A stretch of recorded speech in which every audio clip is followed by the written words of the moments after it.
Let's move now to the story. Former Mineral Resources Minister Mosebenzi Zwane has been in court today, this in connection with the Estina Dairy Farm project. Now, that farm was meant to provide support for local farmers. Instead, it seems the allocated money, over 200 million rand and counting, was siphoned off and apparently used to pay for a high-profile Gupta family wedding in Sun City.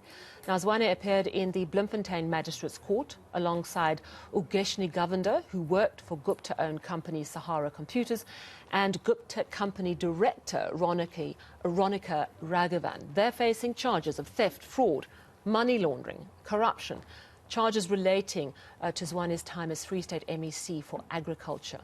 He was released on 10,000 rand bail today. Well, I'm joined by Wayne Duvenage, CEO of Outa, the organisation undoing tax abuse. Now, Wayne, it was Outa, I think, that laid charges in 2017 on this matter. Take us back to what was happening, what led you to laying charges? Sally, yes. Look, at the time, very clearly what was happening, and the investigative journalists were getting a lot of information. The Gupta leaks arrived, and in that we found a lot of verification of what was going on.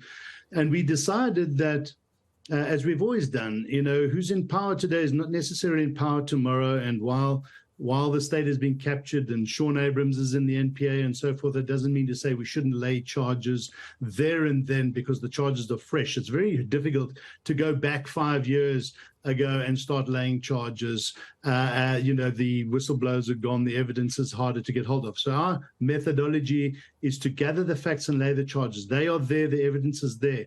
And slowly, things have changed to the extent that we now see these prosecutions coming to the fore. The Estina Dairy issue was a very clear, cut and dried one. If you'd follow the money and do the investigation, as our Rudy Heineke has so thoroughly done, and unpacked what took place and how money flowed out of the country. A 6 million rand project, initially a very good one, was supposed to be for upliftment of rural farmers, ended up at being 184 million rand worth of money just siphoned out of the country. And Mosebenzi Zwane was very central to this process. Yeah, talk to me a little bit more about his role, because today outside court, he said, well, I'm very glad to be at court because these rumours have been swirling around for a long time, and I'm looking forward to my day in court. Talk to me about the role he's alleged to have played while he was MEC for Agriculture, and his links with the Gupta family. Well, he's very, very closely linked, and we've heard that comment before. We're looking forward to our day in court, but they do everything to stay out of court. The issue is this: he was the MEC of Agriculture. This was a project that fell under Agriculture.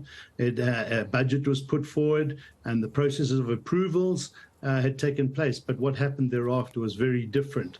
As the MEC of Agriculture, you cannot look away or try and explain away a move from a 6 million rand project to 184 million rand project when the evidence is right there and being presented to him, not only by media, but by civil society and others. So he's very implicated in not playing his role from the PFMA point of view, the Public Finance Management Act, and the fraud and corruption that was unfolding, and the money laundering through the various companies that the Guptas had set up. And then when you start to follow how he was paid back, how he was flown and his gospel choir to India, how he had spent time not only at the Gupta's weddings, but in India and Dubai at the expense of the Guptas. This is not the type of conduct that you expect of any MEC or any minister, which transpired when he became the Minister of Minerals and Energy later on, and continued to play one of these kingpin roles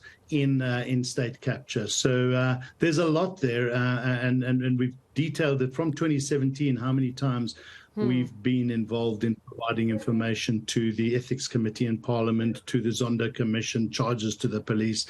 And it's very good.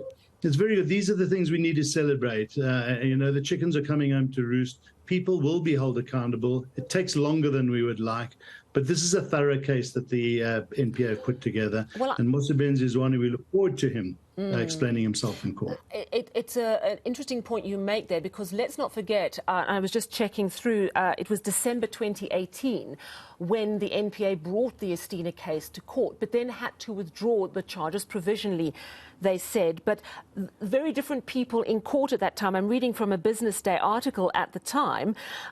They accused Oak Bay CEO Nazim Hawa, Varun Gupta, former Sahara Computer CEO Ashu Chawla, Estina Director Kamal Vastram, 3 Free State provincial government officials, but certainly none of the 3 that we're seeing today.